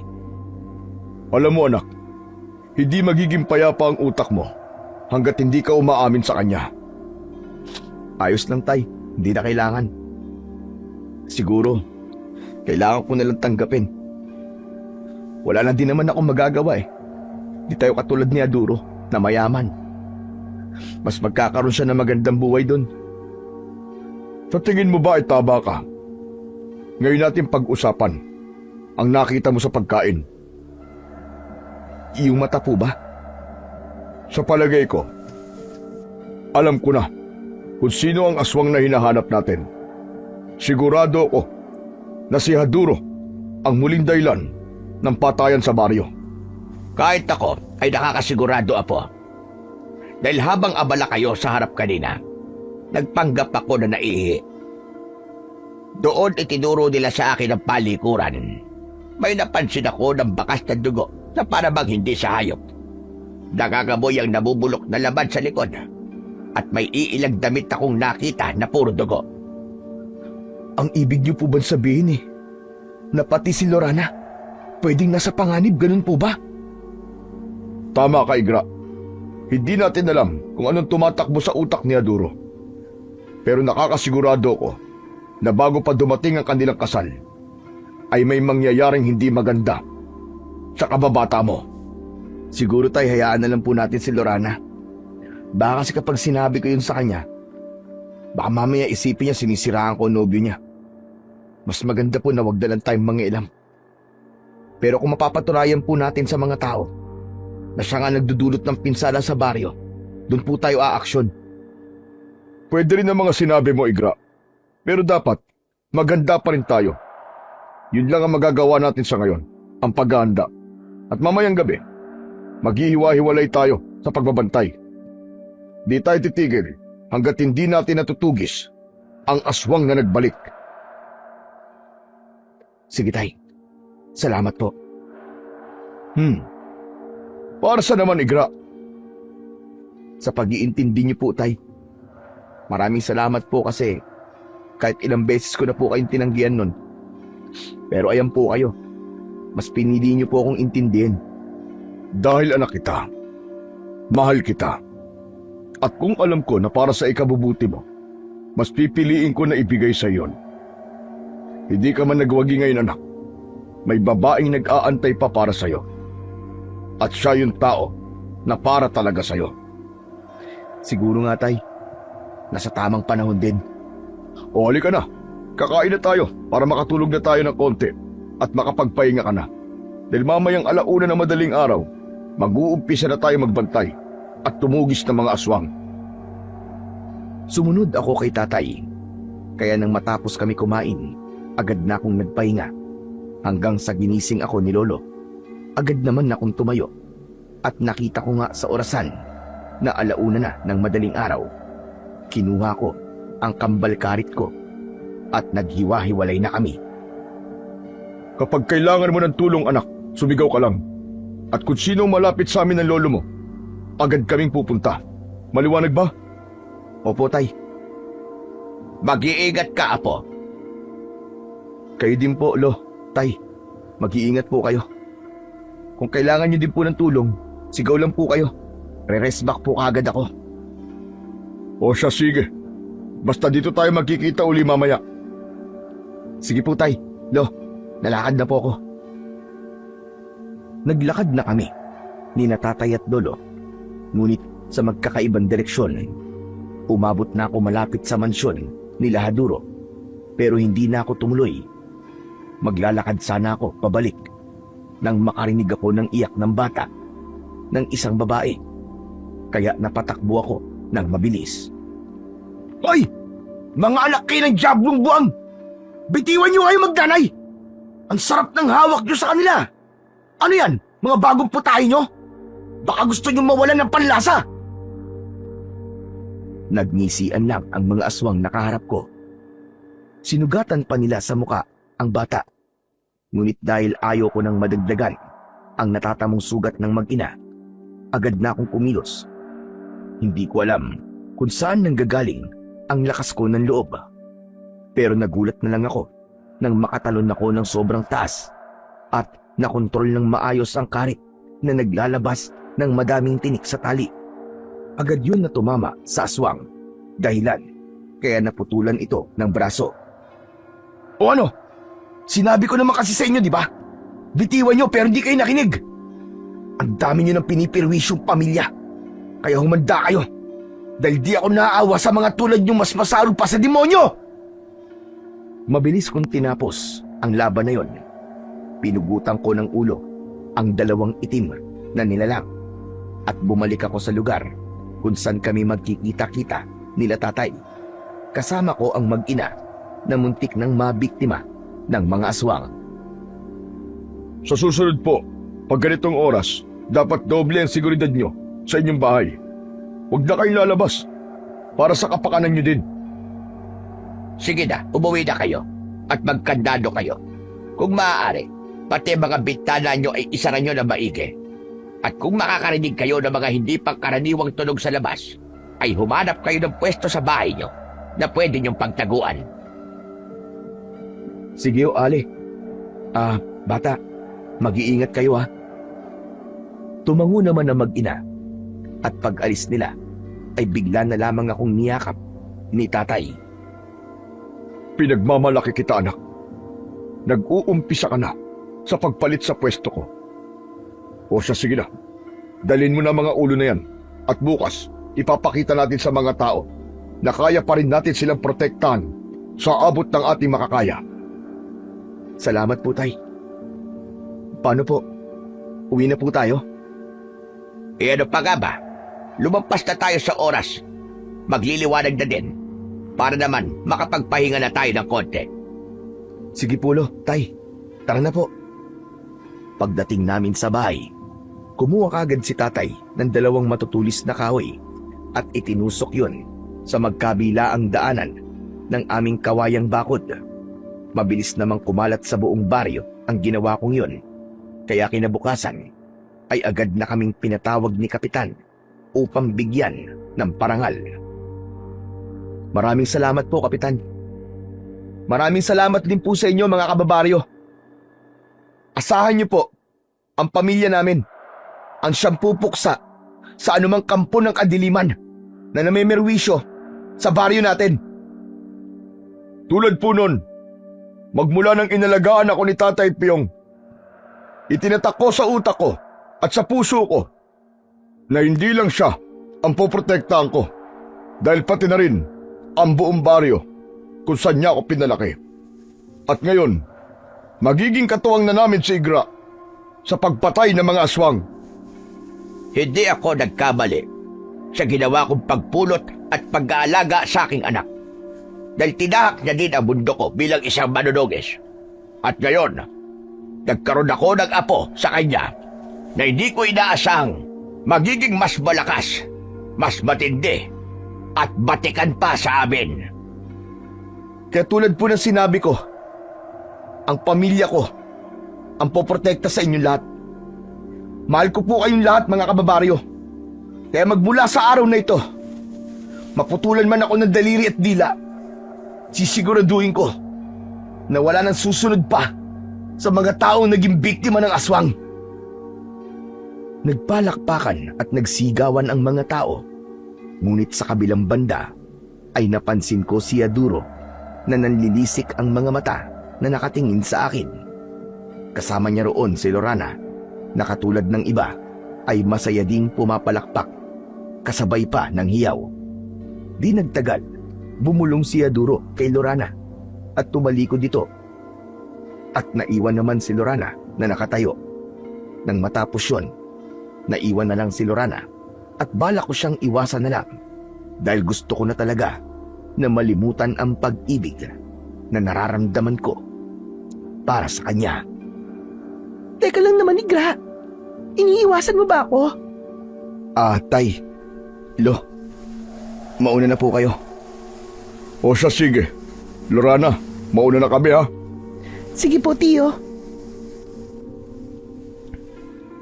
Humarap ako kay Lorana nang may seryosong muka. Gusto ko lang malaman, Igra. May nagawa ba ako sa'yo? May mali ba ako nasabi? Kasi ilang araw ko lang napapansin parang galit ka na, ewan. Tapos, bigla ka pang umalis kahapon. Hindi ako galit, Lorana. Pero gusto kong iwasan ka.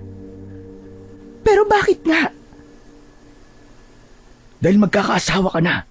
Ang pangit naman siguro na lagi pa rin tayong magkasama kahit na ikakasal ka na. Napakababaw naman ang dahilan mo, Igra. Sigurado ako may iba ka pang dahilan. Kaya nagkakaganyan ka. Kaibigan mo ko. Kung may problema ka, pwede mo namang sabihin sa akin eh. Yun nga ang problema, Lorane. Kaibigan lang ako. Kaibigan lang ako.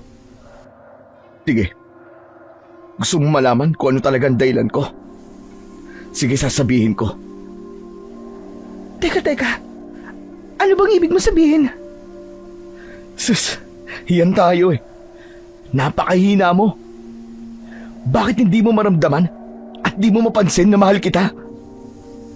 Di lang bilang kaibigan. Dahil mahal kita, Lorana, mahal na mahal kita. Napakamanid mo kasi hindi mo malang maramdaman yung nararamdaman ko para sa'yo. O ano, naintindihan mo na? O ano? Masaya ka na? Alam mo na ngayon ang dahilan kung bakit ako nagkakaganito. Dahil mahal kita. Teka, Igra. Hindi ko pa rin maintindihan eh. Ang hirap mo kasing paintindihin. Sinabi ko na lahat pero wala pa rin. Tama na to, Lorana. Sana maging masaya ka kay Haduro. At hindi mo pagsisiyan na umibig ka sa isang halimaw. Tama na to. Mahirap paintindihin yung taong sarado yung isip at mata. Hindi ko na hinintay na magsalita muli si Lorana. Naluluwa akong tumalikod at umuwi. Napansin din ni tatay ang luwang lumalabas mula sa aking mata. Kaya naman, nilapitan niya ako. O anak, tubig, uminom ka na muna. Kanina ka pa ganyan eh. Ano ba nangyari sa pag-uusap nyo? Bakit ganun, tay? Akala ko magiging maganang loob ko kapag nasabi ko na ang lahat kay Lorana. Pero bakit ganun? Bakit parang lalong bumigat? Huhupa din yan, anak. Ano ka ba? Napakatapang ng pamilya natin. Kumakalaban tayo sa mga aswang. Pumapatay ng mga tulad nila. Pero pagdating sa babae, umiiyak ka. Tatay naman eh. Ganyan ka ba talaga mag-comfort ng anak? Pinalalakas ko lang naman ang loob mo. Hayaan na nga natin, tay. Wala naman tayong magagawa eh. Talagang ganito. Minsan talaga talo. Pero marami namang ipapanalo. Kaya nga tumigil ka na sa kakaiyak mo. Magpahinga ka na, sige na. At halos wala ka pang maayos sa tulog. Salamat, tay. Pero wag kayong mag-alala, tay. Ayos lang ako. Ay, nako. Kanina ko pa kayong pinakikinggang mag-ama. Ay, nako, Igra. Dapat maging masaya ka ngayong araw dahil nakikilala na ang anak ng isang magaling na manunugis. At yun ay ikaw. Kaya pilitin mo na wag nang lalabas ang luha mo. Huwag kang mag-alala. Nandito lang naman kami palagi ng tatay mo. Salamat po, Lo. Nakakatulong ho talaga. Nababawasan po yung nararamdaman kong hapde. Salamat po kasi nandiyan po kayo palagi. Walang anuman. Basta't para sa'yo, Apo. Ay nako, puro tayo lalaki dito sa bahay. At sino pa ba magdadamayan? Eh di tayo lang. Niyakap ko silang dalawa dahil alam ko naman talaga na iniintindi nila ako. At napasulyap ako sa bintana. Napansin ko ang kakaibang panahon. Madilim ang langit at malakas ang hangin. Teka, tay. May bagyo po ba? Bakit mo naman natanong? Bigla po kasing nagbago yung panahon eh. Aba? Oo nga no. Hindi maganda ang ibig sabihin ito. Isang babala ito. Ano pong ibig niyo sabihin, Lo? Ang napatay mo kagabi ay hindi ang mismong supremo ng mga aswang. Maaaring hanggang ngayon ay buhay pa rin siya at nararamdaman kong hindi maganda ang ibig sabihin ng kadiliman ng langit. Maganda kayo, Igra. Pati na rin ikaw, Eduardo. Sinunod namin ang sinabi ni Lolo. Nang makapaghanda na kami, ay sabay-sabay kaming lumabas. Paglabas namin, doon namin narinig ang sigawan ng mga tao. Naalerto kami at mabilis na tumakbo. Nakita namin doon ang napakaraming aswang na nagpupumilit na pumasok sa mga bahay upang mambiktima ng maraming tao. Teka! Ano to? Bakit kahit maliwanag ay umaatake ang mga aswang? Dahil isa sila sa uri ng mga aswang na gabunan. Kaya nila na magbagong anyo kahit na may araw pa. Wala na tayong oras para mag-usap-usap pa. Sige na, kumilos na tayo. Huwag mong hahayaan na makakapasok ang mga aswang sa mga bahay-bahay. Kami naman ang tatay mo. Lalabanan namin ang mga humahabol sa mga tao rito. Sige na, Apo, kilos na. Sige po, Lo. Anak, mag-iingat ka ha. Kayo rin po, tay. Lo, mag-iingat po kayo. Nagkanya-kanya na kami, nila tatay at lolo. Halos maubos namin ang mga aswang na gabunan na nagpupumilit na atakihin ng mga tao na nasa loob at labas ng mga bahay. Hanggang maya-maya pa, isang pamilyar na boses ng babae ang naririnig kong sumisigaw. Mabilis akong tumakbo at nakita ko sa unahan si Haduro habang hawak-hawak ng maigpit sa buhok si Lorana. Nakita ko rin sina tatay na nakaharap kay Haduro. Anak ka ng teteng. Tama nga ako. Hindi nga ako nagkamali. Malakas talaga ang pakiramdam ko. Sa hayop na Haduro na yan. Unang tingin pa lang sa kanya, ay alam mo na may mali. Parang nanggagaling ang amoy niya mula sa impyerno. Hayop ka! Bitiwan mo ako! Tulong! Tulungan niyo ako! Tulong! Hayop ka, Haduro! Bitiwan mo si Lorana! Bitiwan mo siya!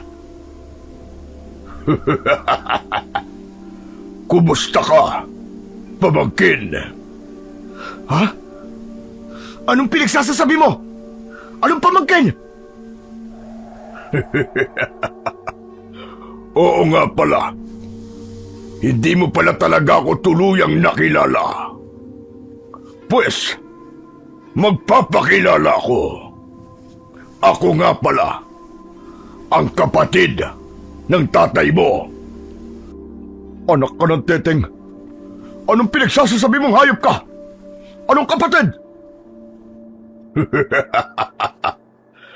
Matagal na panahon na rin. Mga ilang dekada na rin ang lumipas nang mamatay ang ama natin na dating supremo ng mga aswang. Nagkaanak siya sa isang tao at hindi yun matanggap ng lahi natin. Kaya naman, sa gitna ng maulan at madilim na paligid, hinayaan ka nila na mamatay. Ngunit sa hindi inaasahang pagkakataon, natagpuan ka ng matandang hukluban na yan na siya ring nakapatay sa tatay natin.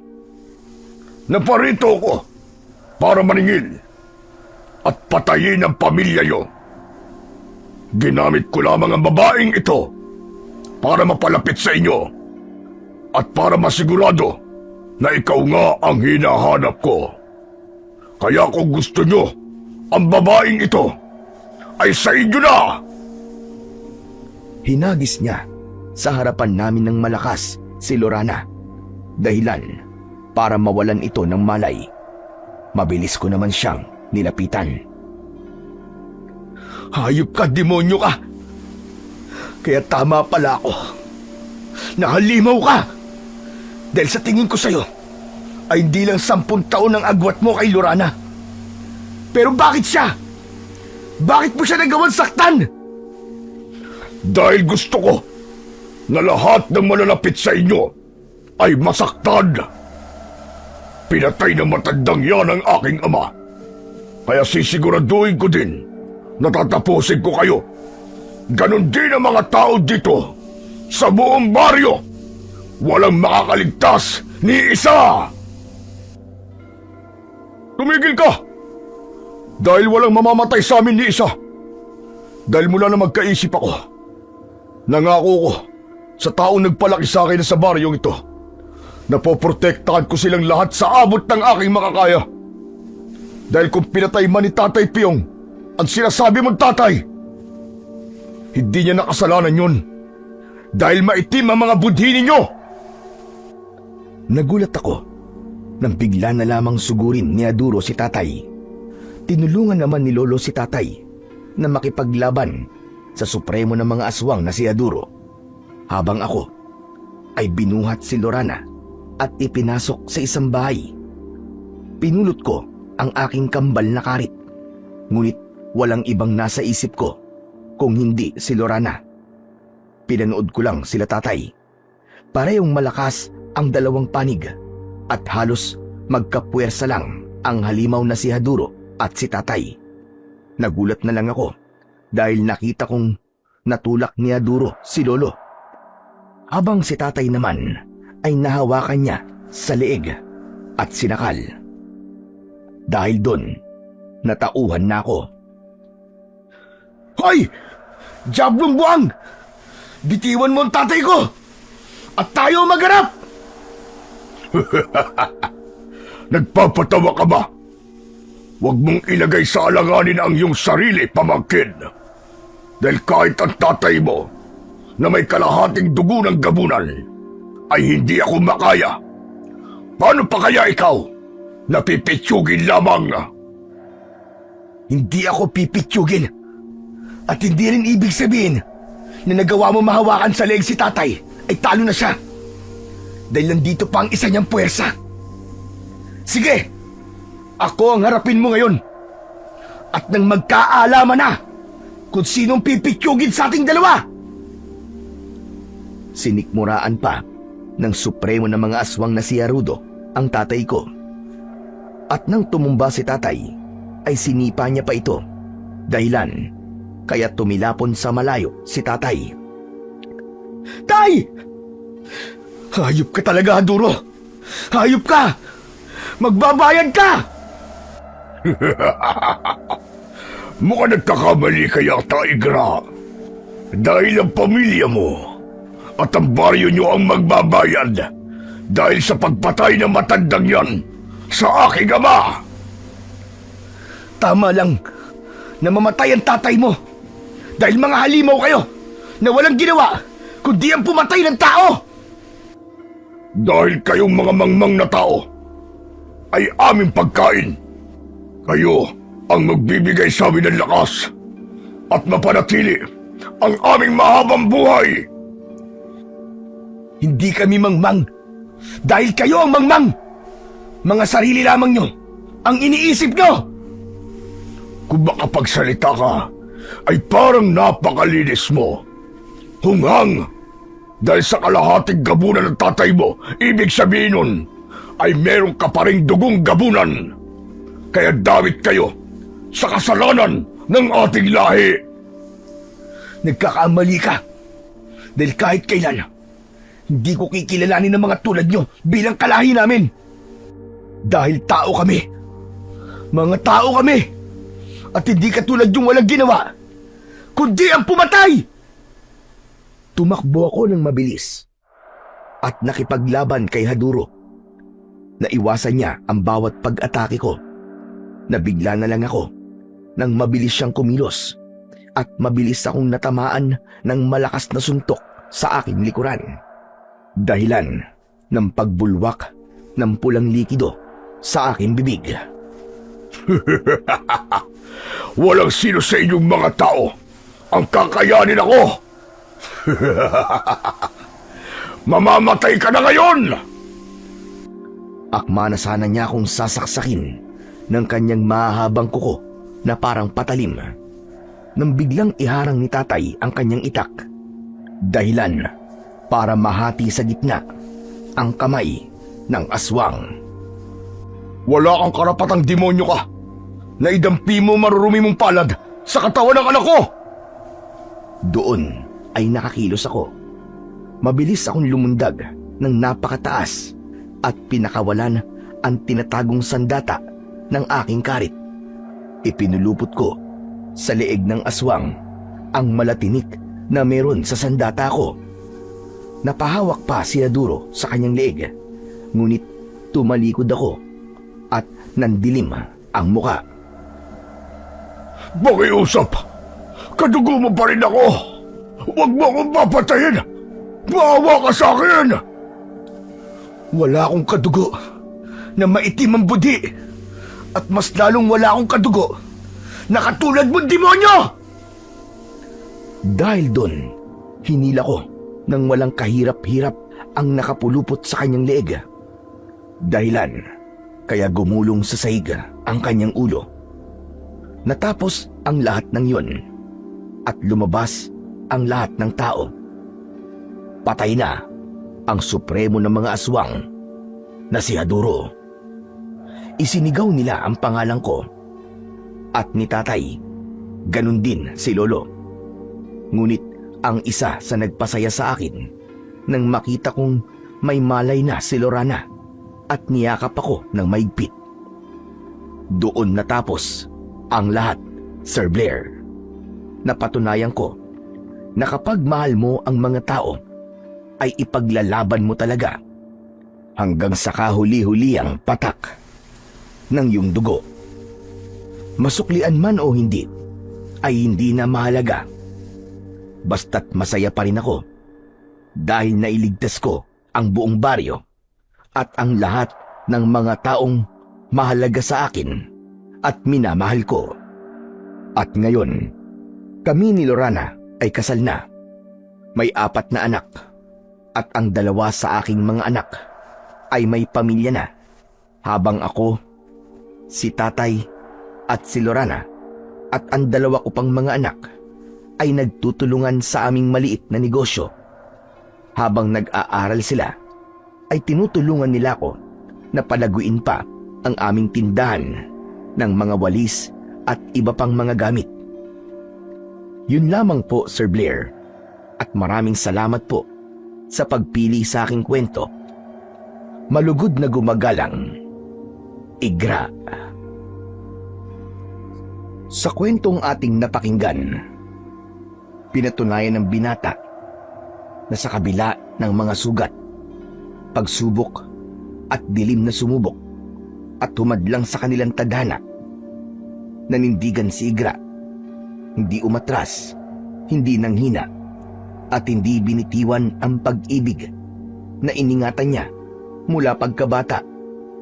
Kahit muntik ng maagaw ng iba at mailayo sa liwanag ang babaeng kanyang minahal, pinatunayan niyang ang tunay na pag-ibig ay hindi sumusuko, bagkus ay lalong tumitibay sa gitna ng panganib. At sa huli, nanaig ang katapatan at katapangan. Nagwagi ang liwanag laban sa kadiliman na pinalakas pa ng pagmamahal. Ang kanilang mga landas na muntik nang magkalayo ay muling pinagtagpo, sapagkat ang pag-ibig na wagas ay laging humahanap ng daan tungo sa wakas na itinadhana. Ang pag-ibig na nagmumula sa katotohanan ay hindi kayang lunurin ng bagyo ni wasakin ng dilim, sapagkat kahit ang buong mundo pa ang humarang, ang wagas at tunay na pag-ibig ay magtatagpo at magtatagpo pa rin sa liwanag at pagmamahalan.